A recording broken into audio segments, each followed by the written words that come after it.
Yeah, 8 o'clock. And then FD had your fucking.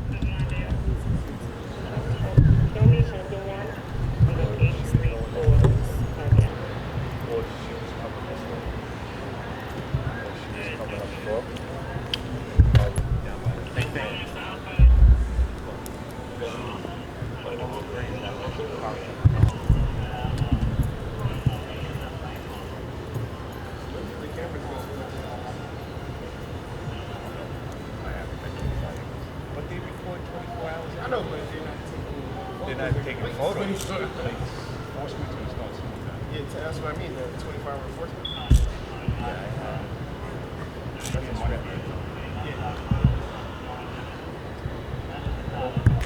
All right, you mentioned you live around here, and tell me about this. Yeah, so I actually live in the building that's right there in front of where it happened. I was just, you know, on my way out, gonna go hit the bodega, grab a snack, like something like that. I didn't see that a person got hit necessarily. When I was walking out, I just kind of heard a really loud like pop noise, and it was kind of a bang, some skirting, and at first, you know, I was just assuming either someone's, you know, tire got popped, or maybe someone crashed into one of the cars who were parked here, because people speed down this all the time.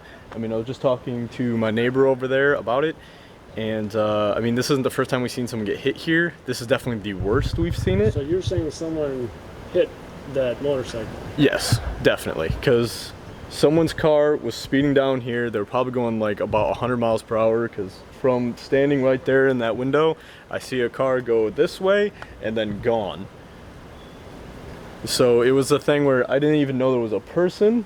I just thought someone maybe just did like a hit and run on one of these cars, the bumpers, or, you know, maybe just someone who was drunk. What kind of bike is that? Tell me about the bike. That bike, it's pretty messed up. Is it like a something scooter or moped? yeah, that's a scooter.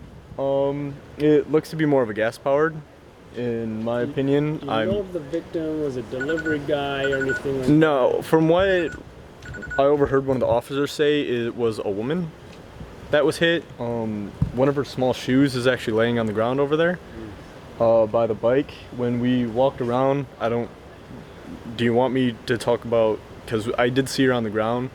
Did you see any CPR being done or anything? Yeah. They were very good at, you know, starting with chest compressions and doing things like that, and they were here immediately. So that was something that we were just talking about, that we were kind of glad for. What went through your head when you saw that happening? You saw it on the ground there. This isn't like my first time, unfortunately, seeing somebody pass away. I hope that they didn't, but she looked pretty rough. That's the least I can say. You mentioned there was one speeding vehicle. Do you know if there was other vehicles? You know if there was? I didn't see any other. No, I didn't see any other vehicles. I just seen one. It's hard for me to just be like, oh, it was this color, because I mean, that car looks black, but I know it's gray. So it's like, I don't know what color the vehicle was. Did the car stay on the scene? No, they took off. They were gone. Like, that happened, and then they just kept going.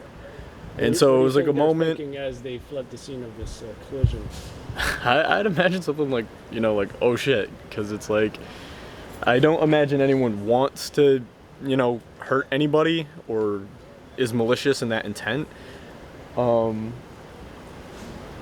But yeah, what I mean, ultimately, our neighbor was quick to respond. He, you know, called 911, and they showed up pretty instantly. I would say like under 2 minutes, if I had to guess. But I also know at the same time, with things like this, you know, obviously everything's happening so quick. So you want to give your name? Yeah, my name's Dawson Markham. Can you spell? DAWSON MARKHAM. Thank you so much, man. Appreciate it. No problem.